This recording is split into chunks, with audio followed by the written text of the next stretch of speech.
$30,000. That was the price tag on Emia Vance's life.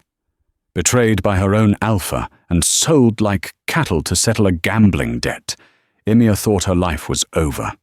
She was being sent to the Blood Moon Pack, the territory of the ruthless Alpha King, Silas Thorne. A man known for killing first and asking questions never. But there was one thing her greedy alpha didn't check before he signed the contract. He didn't check her lineage, and he certainly didn't know that by selling her, he wasn't sending a slave to the slaughter. He was hand-delivering the Alpha King his long-lost, fated mate. This is the story of betrayal, forbidden desire, and a twist that will shatter the hierarchy.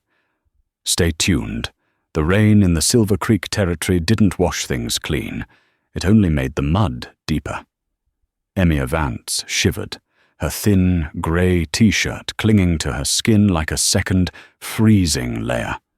She was on her knees in the courtyard of the pack house, scrubbing the oil stains off the concrete driveway where Alpha Grayson parked his expensive SUVs. Her hands were raw, the skin around her fingernails cracked and bleeding, stinging sharply with every dip into the bucket of soapy chemical water. She was 21 years old, but she looked younger. Malnutrition and years of sleeping in the attic draft had stunted her curves, leaving her frail and ghost-like.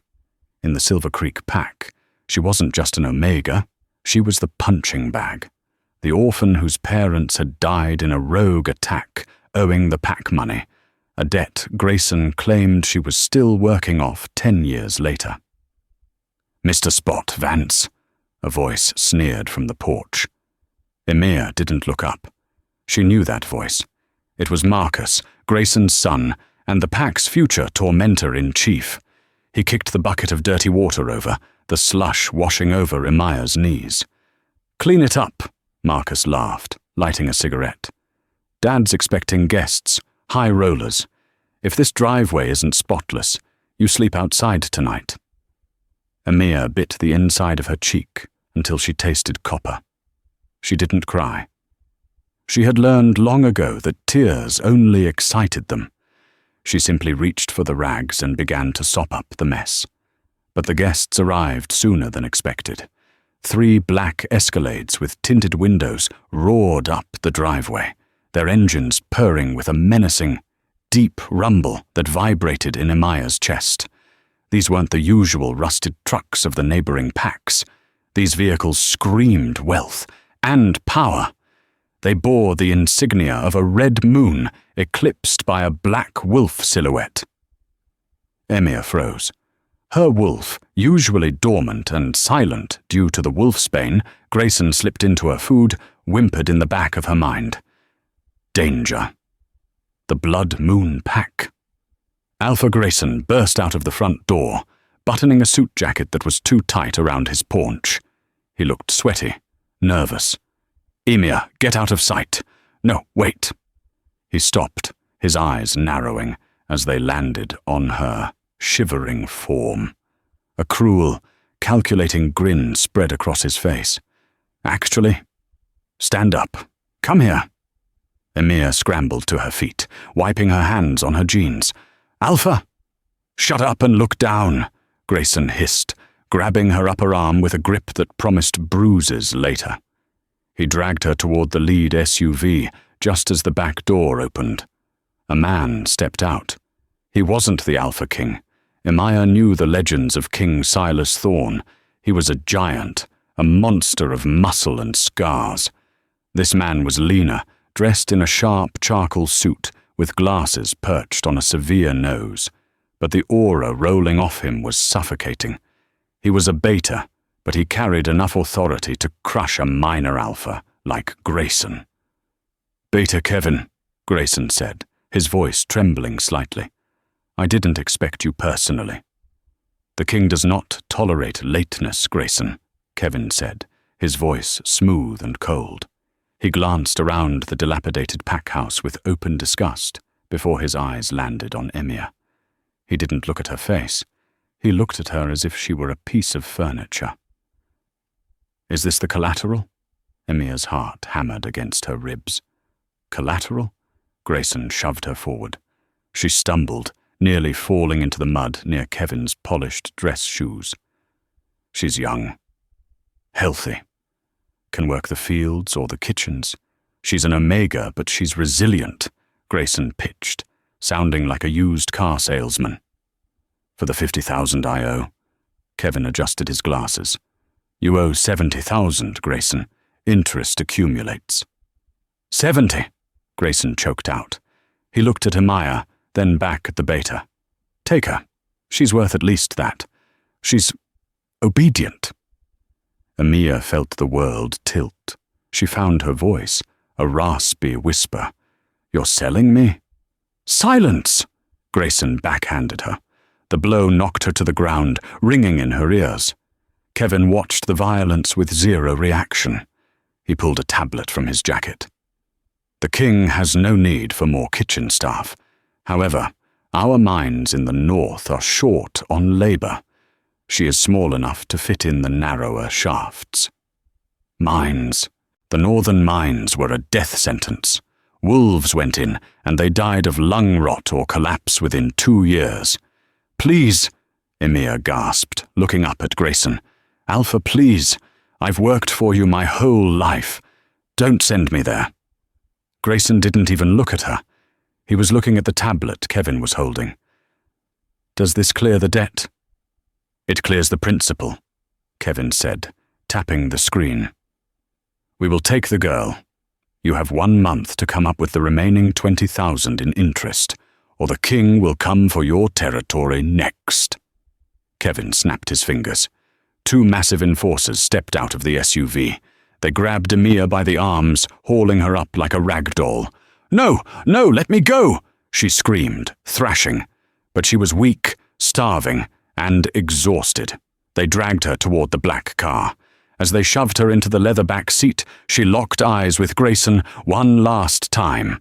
He was already lighting a cigar, smiling at his phone, relief washing over him. He had sold her life to save his own skin for another month. The door slammed shut, sealing out the rain and the sound of her own sobbing. The lock clicked. Drive, Kevin commanded from the front seat. Emiya curled into a ball on the leather seat, burying her face in her knees. She was going to the Blood Moon Pack.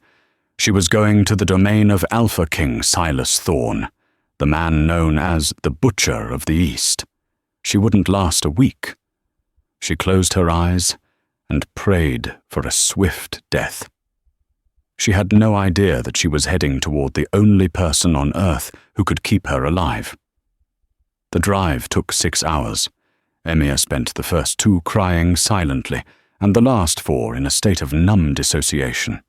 The tinted windows blurred the passing landscape, but she could tell when they crossed the border into the king's lands. The energy in the air changed. In Silver Creek, the air always felt heavy, stagnant, smelling of rot and swamp. Here, even through the filtration of the luxury SUV, the air felt electric. It smelled of deep pine, ozone, and something ancient. It made the hair on Emiya's arms stand up. Her wolf stirred again, scratching at the back of her mind, restless, waiting. Sit up, Kevin ordered from the front seat, not turning around. We are arriving. If you vomit on the leather, I will deduct the cleaning cost from your food rations.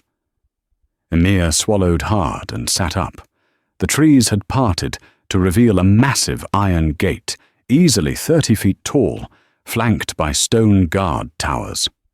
Men with assault rifles and tactical gear, not just simple pack warriors, patrolled the perimeter. As the gates groaned open, the estate of the Alpha King came into view. It wasn't a house. It was a fortress, built of dark, jagged stone that looked like it had been carved from the mountain itself. The castle loomed over the valley. Modern glass extensions jutted out of the ancient rock, creating a terrifying blend of old-world brutality and new-world wealth. It was beautiful, and it was terrifying. The SUV wound up the long driveway, finally stopping in a massive circular courtyard. Dozens of people were moving about, Omegas in crisp uniforms, warriors training on the lawns, gardeners tending to hedges that looked like they were cut with lasers. The door opened. "Out!" the enforcer barked. Emiya stepped out. The wind here was cold, biting through her thin shirt. She wrapped her arms around herself, trying to make herself as small as possible. "Take her to the processing unit," Kevin said to the enforcer, checking his watch. "Wash her, delouse her, and put her in the grey uniform.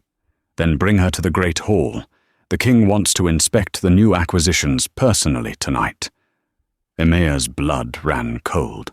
Inspect the acquisitions. She was just inventory. She was marched through side doors, down long corridors of polished marble that reflected her filthy, bedraggled reflection. She looked like a sewer rat in a palace. The processing unit was clinical. She was stripped, scrubbed with hard brushes by silent female Omegas who didn't make eye contact, and shoved into a grey jumpsuit made of rough cotton. It was shapeless and ugly, marked with a barcode on the collar. "Move," a guard grunted, pushing her back into the hallway. They walked for what felt like miles. The castle was a labyrinth. Finally, they reached a set of double doors made of dark oak, intricately carved with scenes of wolves hunting stags. The doors pushed open. The great hall was cavernous. A fireplace large enough to roast a car roared at one end. Above it hung a banner of the blood moon. In the center of the room, a long mahogany table was strewn with maps and tablets. Standing around the table were 5 men. They were all huge, radiating power that made the air thick and hard to breathe. But one man stood at the head of the table. He had his back to the door. He was wearing a black dress shirt, the sleeves rolled up to reveal forearms corded with muscle and inked with geometric tattoos. His shoulders were broad, tapering down to a narrow waist. Even from the back, the dominance rolling off him was a physical weight. It pressed down on Emiya's shoulders, forcing her head down. Alpha. Not just an alpha. The Alpha. "The acquisition from Silver Creek, my king," Kevin announced, stepping forward. The man at the head of the table didn't turn immediately. He was tracing a line on a map with a finger. "Grayson paid up?" His voice was a deep baritone, vibrating through the floorboards and straight into Emiya's bones. It was dark, like midnight velvet. "Partial payment," Kevin corrected. "He gave us the girl to cover the principal." The king paused. His finger stopped moving. "A girl?" He slowly turned around. Emiya forgot how to breathe. Silas Thorne was terrifyingly handsome. He had a jawline sharp enough to cut glass, high cheekbones, and a scar that ran through his left eyebrow, giving him a perpetual dangerous edge. But it was his eyes that pinned her to the spot. They were the color of molten amber, glowing faintly in the dim light. He looked bored, annoyed even. His gaze swept over her, taking in the baggy grey jumpsuit, the wet hair, the trembling hands. "She looks like she'll break if I sneeze, Kevin," Silas deadpanned, his voice devoid of emotion. "What use is she in the mines? She won't last a shift." "She was the only asset Grayson had," Kevin replied. Silas scoffed, a harsh sound. He started to turn back to his map, dismissing her entirely. "Put her in the kitchens. If she can't cook, put her in the laundry. Get her out of my sight." Emiya felt a strange mixture of relief and insult. He hadn't killed her, but he hadn't even truly seen her. The guard grabbed her arm to drag her away. "Let's go." Emiya stumbled, her foot catching on the edge of a thick rug. She fell forward, her hands slapping against the polished stone floor. Smack! The sound echoed in the silent hall. "Clumsy," the guard muttered, hauling her up. But Silas had frozen. As Emiya scrambled up, a scent wafted off her. The industrial soap the maids had used had masked it, but the exertion and the fear pushed her natural scent through the chemicals. It hit the air. Vanilla and wild honey. Silas's head snapped up. The boredom vanished from his face, replaced by a look of primal shock. His nostrils flared. The guard stopped, sensing the shift in the room. The other men around the table went still, their hands drifting to their weapons. "My king?" Kevin asked, confused. Silas didn't answer. He moved. He didn't walk. He prowled. He came around the table with a predator's grace, closing the distance between him and Emir in 3 long strides. Emir shrank back, terror seizing her throat. He was huge up close, towering over her 5'4" frame. He radiated heat like a furnace. He stopped inches from her. He leaned down, burying his face in the crook of her neck, inhaling deeply. Amaya froze, her heart hammering so hard she thought it would bruise her ribs. Silas pulled back slowly. His amber eyes were no longer glowing faintly. They were burning with a ferocious, possessive light. The pupil had blown wide, eclipsing the iris. A low, rumbling growl started in his chest, a sound that wasn't human. He looked at the guard holding her arm. "Take your hand off her," Silas whispered. The command cracked through the room like a whip. "If you touch her again, you lose the hand." The guard released her instantly, backing away with wide eyes. Silas looked down at Emir. The cruelty was gone, replaced by an intensity that terrified her more than his anger ever could. He reached out, a large, calloused hand hovering near her cheek, shaking slightly. "Mine," he breathed. The silence in the great hall was heavier than the granite stones it was built from. The word "mine" hung in the air, a declaration of war against anyone who dared challenge it. Emir was trembling so violently her teeth chattered. She didn't understand. She had been raised in the dirt, taught that she was less than nothing, an omega whose only purpose was to serve superior wolves. She knew what mates were in fairy tales, but she had been told her entire life that she was too broken, too weak to ever have a wolf, let alone a mate. And yet, the Alpha King, the nightmare of the continent, was hovering over her, his massive body shielding her from the rest of the room. Silas seemed to be fighting an internal battle. His hands were clenched into fists at his sides, knuckles white. The beast just beneath his skin was demanding he claim her right there on the floor, mark her so thoroughly that the scent of Silver Creek would be burned away forever. But the rational part of his brain, the king, saw the terror in her wide, malnourished eyes. She looked like a kicked puppy waiting for the final blow. "Look at me," Silas commanded. It wasn't a shout, but it held the weight of an absolute order.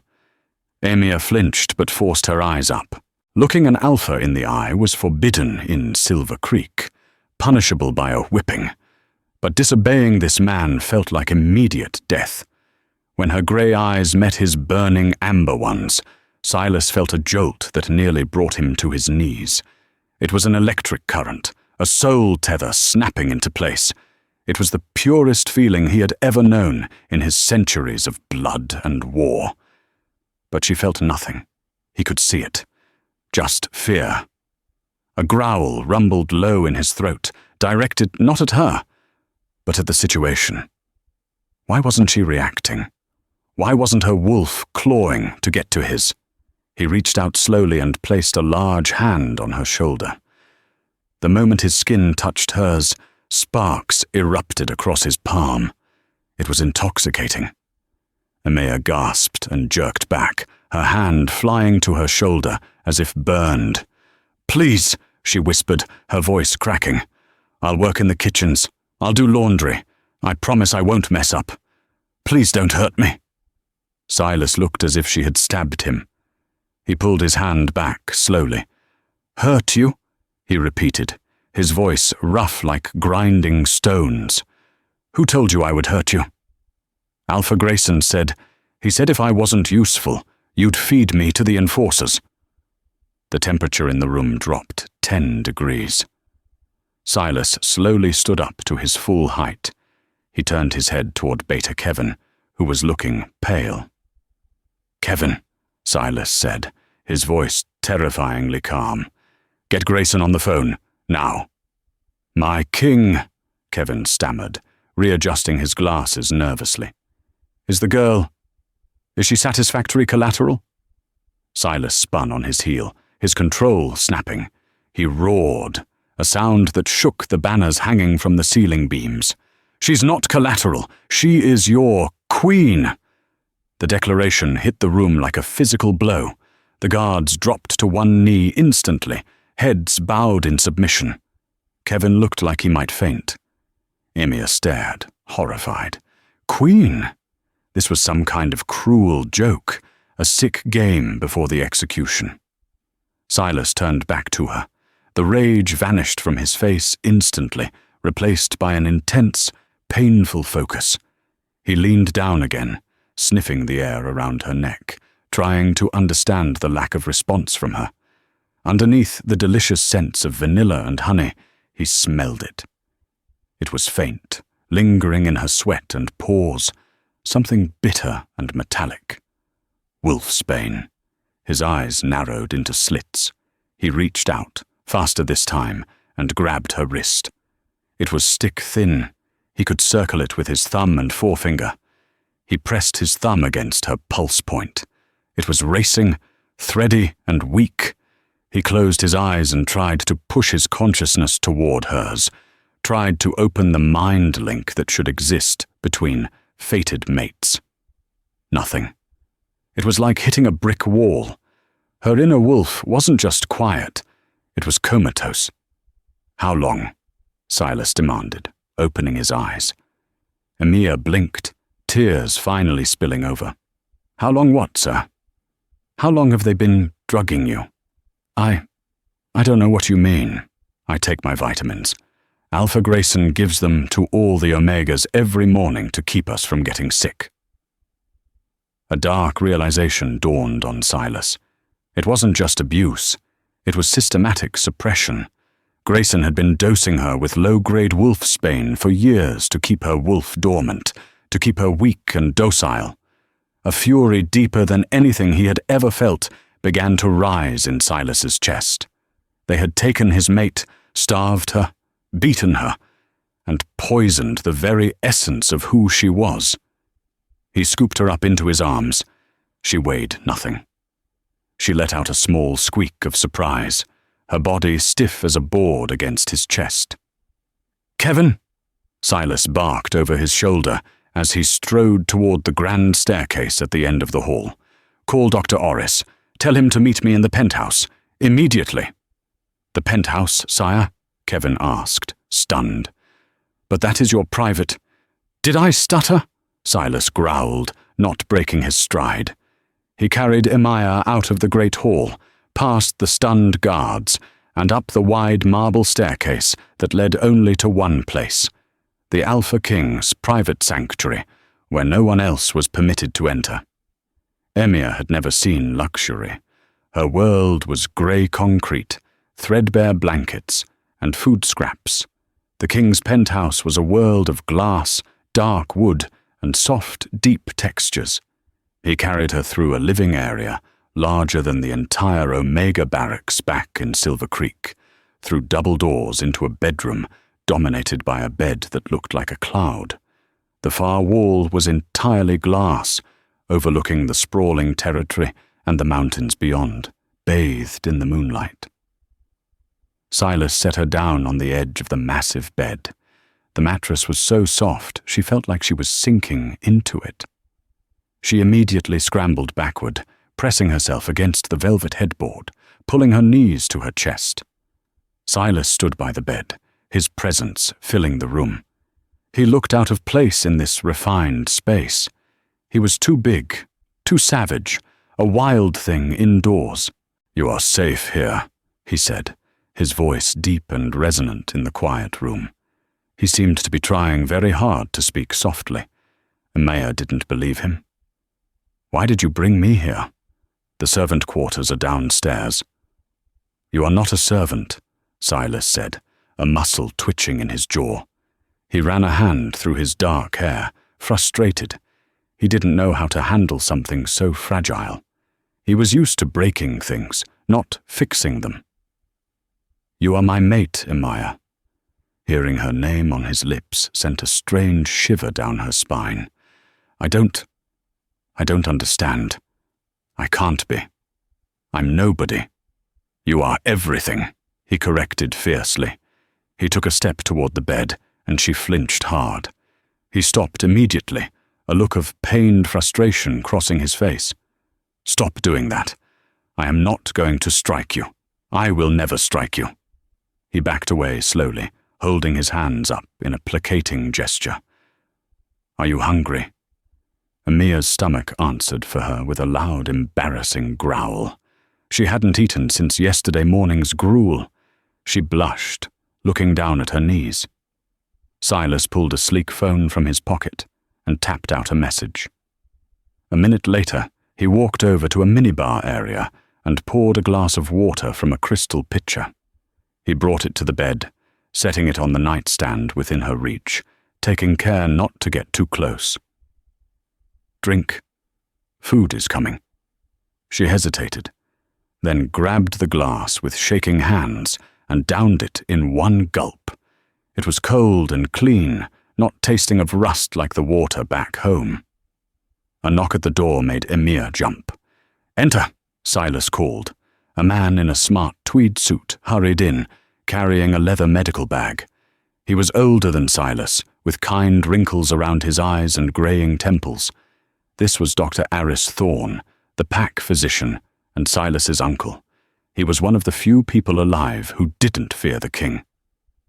Aris stopped short when he saw the girl huddled on the king's bed, wearing an oversized grey prison-issue jumpsuit.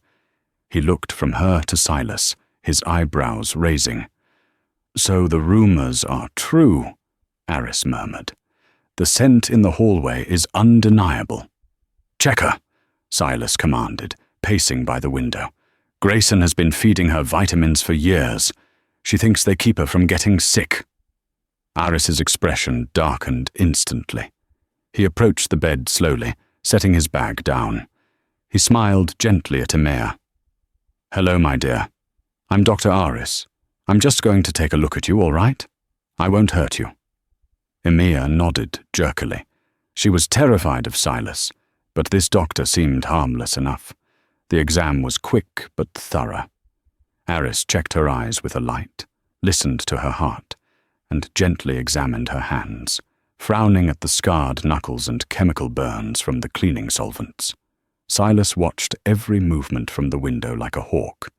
Every time Aris touched her to check a reflex or feel her lymph nodes, a low rumble emanated from Silas's chest. "Control yourself, Silas," Aris said calmly, not looking up from Emiya's thin arm. "I'm a doctor, not a rival." "She's trembling," Silas accused. "She's terrified, starved, and entering shock," Aris retorted. He finished his exam and stepped back, his face grave. He walked over to Silas by the window, speaking in a hushed tone, but Emiya caught snippets. "Severe malnutrition. Bone density is frighteningly low.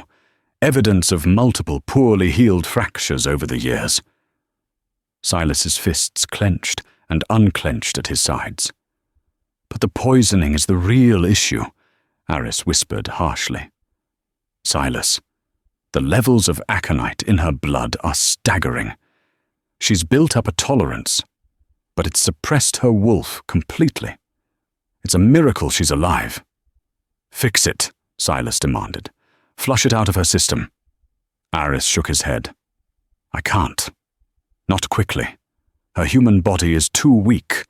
If I give her the antidote now, her wolf will wake up violently. The transformation would shatter her bones. It would kill her instantly." Silas went deathly still. He looked across the room at Emiya, who was watching them with wide, fearful eyes, trying to understand her fate. She had finally found the one thing that was supposed to save her, and because of what Grayson had done to her, that very salvation might kill her. "What do we do?" Silas asked, his voice hollow. "We have to wean her off the poison slowly while we build up her human strength," Eris explained. "It will take months. She needs nutrient drips, rest, and zero stress. She is incredibly fragile, Silas. One wrong move, one moment of intense fear, could trigger a forced shift that her body can't handle." Silas stared at his mate. She was a porcelain doll standing on the edge of a cliff, and he was a bull in a china shop. Just then, another knock sounded. A trolley of food was wheeled in by a terrified Omega servant who didn't dare look up from the floor. The smell of roasted chicken, freshly baked bread, and rich beef stew filled the room. Amaya's mouth watered violently. Silas dismissed the doctor and the servant. He wheeled the trolley to the side of the bed. He plated a small portion of stew and bread and held it out to her. "Eat," he said. Emia looked at the food, then at him. "What do you want from me?" she whispered. "No one gives something for nothing. What is the price?" Silas looked at the scar above her eye, a remnant of an old beat-down. His heart felt like it was being squeezed in a vice. "The price," Silas said softly, placing the plate in her lap, "is that you live. That is all I want." Emia hesitated, then picked up the spoon. The first bite of stew was an explosion of flavor she couldn't comprehend. She moaned involuntarily at the taste. At the sound, Silas's eyes flashed gold. He turned abruptly and walked out onto the balcony, closing the glass door behind him. He gripped the railing, breathing in the cold night air, trying to cool the burning fire in his blood. He had to protect her. He had to save her. But the hardest part was going to be protecting her from himself. 3 weeks passed in a blur of soft linens, nutrient IVs, and silence. Amaya was healing. The hollows in her cheeks were filling in. Her skin had lost its grey pallor, and her hair was beginning to shine with a hint of its natural chestnut luster. Dr. Aris was pleased with her physical progress. The wolfsbane levels in her blood were dropping, though the doctor warned that the hardest part was yet to come. As the poison left, her wolf would wake up, and without the physical strength to handle the surge of energy, it could still be fatal. But while her body was healing, her mind was a cage. Silas was distant. After that first night, the Alpha King had pulled back. He slept in a guest room down the hall. He visited her for meals, sitting in the armchair while she ate in bed, watching her with those intense, burning eyes. But he rarely touched her. He treated her like a piece of glass that had already shattered and been glued back together. Something to be looked at, but not held. Emia interpreted this distance the only way she knew how: rejection.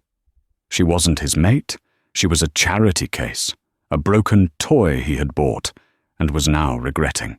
"You should walk today," Dr. Aris suggested one morning, unhooking her IV. "Your legs need to remember how to carry you. Explore the upper floor, but do not go downstairs yet.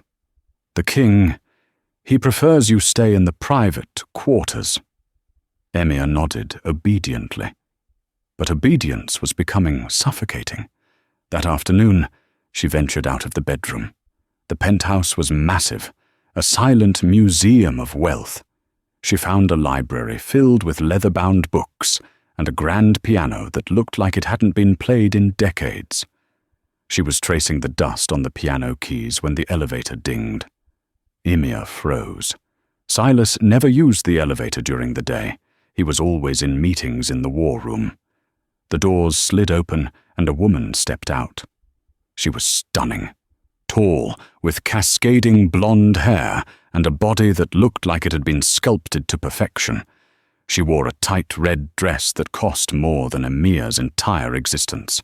She carried a basket of fruit, her heels clicking purposefully on the hardwood floor. She stopped when she saw Amaya.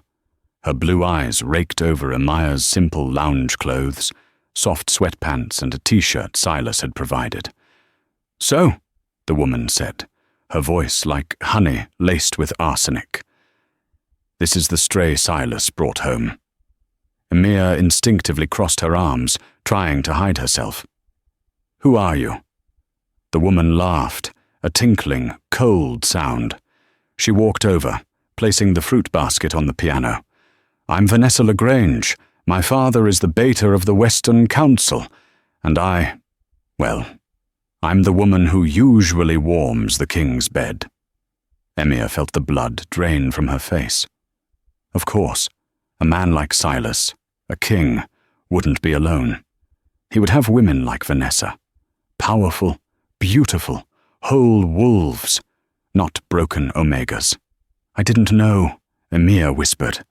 Vanessa stepped closer, invading Ymir's personal space. She smelled of expensive perfume and roses, cloyingly sweet. "He hasn't marked you, has he?" Vanessa observed, tilting her head to look at Ymir's bare, unblemished neck. "No, I didn't think so," Vanessa smirked. "Silas has a savior complex. He likes to pick up broken things, fix them, and then get bored. You're just the flavor of the month, darling. A charity project to make him feel benevolent." She leaned in, her voice dropping to a conspiratorial whisper. "Do you know why he keeps you up here, hidden away?" Ymir shook her head, terrified of the answer. "Because he's ashamed," Vanessa lied smoothly. "Imagine the Alpha King, the strongest wolf on the continent, mated to this." She gestured vaguely at Ymir's frail form. "It would make him look weak, and Silas Thorne cannot afford to look weak." The words cut deeper than any whip Grayson had ever used. They confirmed Ymir's worst fears. "Why are you telling me this?" Ymir asked, her voice trembling. "Because I'm kind," Vanessa said, flashing a predatory smile. "I'm here to tell you that once you're healthy, he's going to ship you off. Maybe to the kitchens, maybe back to Silver Creek. Enjoy the silk sheets while you can, little mouse. They aren't yours." Vanessa turned and walked back to the elevator. "Oh, and don't tell him I visited. He hates it when his pets fight." The elevator doors closed, leaving Ymir standing in the silence, her heart shattering all over again. She didn't eat dinner that night. When Silas came in to check on her, she pretended to be asleep, burying her face in the pillow so he wouldn't see the tears. She didn't see the way Silas stood over her for an hour, watching her breathe, his fists clenched in a desperate desire to comfort her, holding himself back because he thought his touch was what terrified her. He didn't know the poison wasn't in her veins anymore. It was in her head, planted by a snake in his own garden. 2 days later, a violent storm rolled over the mountains. Thunder shook the foundations of the castle, and lightning turned the sky into a strobe light of purple and white. Silas was in the war room, 3 floors down. The atmosphere was tense. "We have a breach in the perimeter sensors," Kevin announced, typing furiously on a holographic keyboard. "Sector 4. The storm is messing with the signal, but something crossed the line." Silas stared at the map. Sector 4 was the cliffside, sheer rock face, impossible to climb. "It's a glitch," one of the generals grunted. "A deer tripping a wire." "No," Silas said, his instincts screaming. The hair on the back of his neck stood up. "The Silver Creek debt. Grayson, he's desperate." "Grayson wouldn't dare attack us," Kevin argued. "He's a coward. Desperate men do stupid things," Silas growled. "Double the guard on the lower levels. I'm going to check on Ymir." He didn't wait for a response. He turned and sprinted toward the private elevator. Up in the penthouse, Ymir was watching the storm from the massive glass window. The lightning fascinated her. It was destructive, yet beautiful. Like Silas, Vanessa's words were still echoing in her mind. "He's ashamed of you." She hugged her knees to her chest. Maybe she should leave. Maybe she should run away before he had the chance to kick her out. At least then, it would be her choice. Click. A sound came from the balcony door behind her. Emiya turned. The balcony was on the top floor, accessible only from the inside or by scaling the glass exterior with specialized gear. Two figures in black tactical gear were standing there. They had cut a circle in the glass. Emiya scrambled back, knocking over a vase. "Who are you?" The lead figure pulled off a wet mask. It wasn't a wolf. It was a human mercenary. A hunter. "Jackpot." The man grinned, revealing yellow teeth. Grayson said she was skinny, but he didn't say she was pretty. "Get her," the second man ordered. "The extraction chopper is 2 minutes out." Emiya ran. She bolted toward the bedroom door, her weak legs pumping as hard as they could. "Grab her!" She didn't make it to the door. A heavy hand grabbed her hair, yanking her back. Emiya screamed, a sound of pure terror that ripped through her throat. "Shut her up!" The mercenary clamped a hand over her mouth, dragging her back toward the balcony. Emiya bit down hard, tasting leather and blood. The man cursed and backhanded her, hard. She flew across the room, hitting the side of the bed. Her vision swam. "Don't damage the goods," the leader hissed. "The buyer wants her alive. He wants to see Silas Thorne beg." The buyer. Grayson hadn't just sold her to Silas. He had set this up. He sold her, knowing Silas would take her in, making her the perfect bait to lure the king out. Emiya felt a strange heat building in her chest. It wasn't fear. It was rage. Pure, white, hot rage. "Get up," a voice whispered in her head. It wasn't her voice. It was deep, ancient, and feminine. My wolf. The wolfsbane was fading. The adrenaline of the attack was burning through the last of the suppression. Emiya's eyes flashed, not the grey of a submissive omega. They flashed a brilliant, glowing silver. "No," she snarled. The mercenaries paused, laughing. Did the kitten just hiss? The bedroom doors exploded inward. Splinters of mahogany flew like shrapnel. A massive black shape barreled into the room, moving faster than the eye could follow. Silas had arrived, and he wasn't in his human form. He was a monster, a lichen of nightmare proportions, 7 feet tall at the shoulder, fur as black as the void. He didn't just attack the first mercenary, he obliterated him. A swipe of claws the size of butcher knives tore the man in half before he could even lift his rifle. The second mercenary screamed, fumbling for a weapon. He pointed a tranquilizer gun at Silas. Silas roared, a sound that shattered the remaining glass of the balcony door. He lunged, but the mercenary panicked. He didn't aim at Silas. He aimed at the movement to his left. Emiya. The dart, filled with enough concentrated wolfsbane to knock out an alpha, flew through the air. Time seemed to slow down. Emiya saw the dart coming. She couldn't move, but Silas could. He threw his massive body in front of her, taking the dart in his shoulder. He didn't even flinch. He ripped the man's throat out in one fluid motion, ending the threat instantly. The room fell silent, save for the howling wind and the rain blowing in through the shattered balcony. Silas stood there, his chest heaving, blood dripping from his muzzle. He turned slowly to look at Emiya. The dart was sticking out of his shoulder. The wolfsbane was pumping into his veins. For any other wolf, it would be immediate unconsciousness. For the Alpha King, it was just slowing him down. He shifted. Bones cracked and reshaped until Silas the man stood before her, naked, covered in enemy blood, the dart still in his shoulder. He ripped it out with a grunt and threw it on the floor. He fell to his knees in front of her. "Emiya," he gasped, his voice thick. "Did they touch you?" Emiya was shaking, but not from fear of him. She reached out, her hands covered in the mercenary's blood, and cupped Silas's face. "You're hurt. I don't care," Silas wheezed. The poison was hitting him now. His vision was blurring. You are safe?" "I'm safe," she sobbed. "I'm safe." Silas's eyes rolled back in his head, and the Alpha King collapsed forward, his heavy weight pinning Imaya to the floor. "Silas!" she screamed. Guards swarmed the room moments later, Kevin at the front.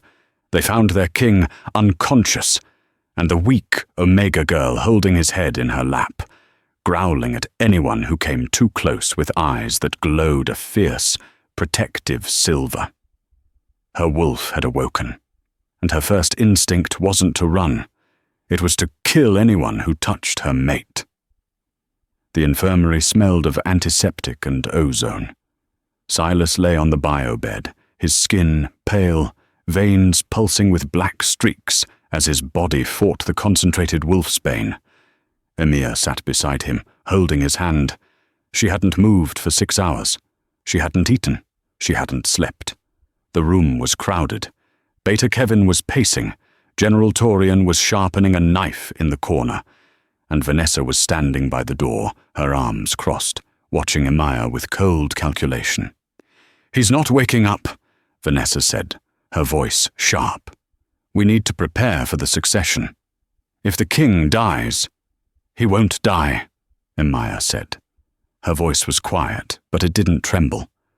Vanessa scoffed, walking closer. "You did this. You brought those mercenaries here. You're a curse, little Omega.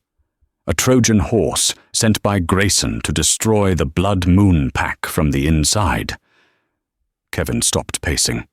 He looked at Vanessa, then at Emir. The accusation hung heavy in the air. "It is suspicious," Kevin admitted slowly, adjusting his glasses. "The security breach happened exactly where your room is located. Grayson knew exactly where to send them." "I didn't know." Emir stood up, her hand still gripping Silas's. "Guards," Vanessa commanded, seizing the moment. "Take her to the cells. We will interrogate her properly once the king passes." 2 enforcers stepped forward, unsure. Vanessa was high-ranking, but Emir was the mate. "I said move!" Vanessa shrieked. The guards reached for Imaya. "Kneel!" The word didn't come from Emir's throat. It came from her chest, vibrating with a power that shattered the lights overhead, plunging the room into semi-darkness. Her eyes were no longer grey. They were glowing with a blinding, molten silver light. The air pressure in the room skyrocketed, cracking the plaster on the walls. The guards dropped to the floor, whining in pain as the sheer force of her aura crushed them into submission. Kevin fell to his knees, gasping for air. Even Vanessa was forced down, her red dress tearing as she hit the linoleum, her eyes wide with uncomprehending terror. This wasn't Omega power. This wasn't even Alpha power. Emir stood over them, her hair floating as if she were underwater, static electricity arcing off her skin. Her wolf, suppressed for a decade, had not just woken up. She had erupted. "I am Emir Sterling," she said, the name bubbling up from a forgotten memory deep in her DNA. "Daughter of Alpha Supreme Orion Sterling, and I do not bow to traitors." Kevin looked up, his face pale as a sheet. "Sterling? The White Wolf lineage. They were wiped out 15 years ago." "Grayson," Imaya hissed. The name tasted like bile. The doors to the infirmary banged open. General Torian walked in, dragging a bloody, beaten figure by the collar of a cheap suit. It was Alpha Grayson. Torian threw Grayson onto the floor at Imaya's feet. "We found him waiting at the extraction point, my queen. He was waiting for his payment." Emir looked down at the man who had enslaved her, starved her, and sold her. Grayson looked up, expecting to see a scared girl. Instead, he saw the silver wolf. He screamed. "It wasn't me," Grayson babbled, crawling backward. "It was her. It was Vanessa. She gave me the security codes. She paid me to kidnap you so Silas would look weak." The room went deadly silent. Emia turned her glowing gaze slowly toward Vanessa. Vanessa was shaking, pressing herself against the wall. "He's lying! He's a dirty liar!" "Check her phone," Emia commanded. Kevin scrambled up, snatched Vanessa's phone from her pocket, and tapped the screen. His face hardened. "Here it is. Blueprint transfers, security codes, and a wire transfer of $50,000 to Grayson's offshore account." Vanessa lunged for the door, shifting mid-air into a golden wolf. She didn't make it 3 steps. Emia didn't shift. She simply raised her hand. A blast of pure silver energy, the ancient power of the Sterling bloodline, slammed Vanessa into the wall, pinning her there by the throat without Emia even touching her.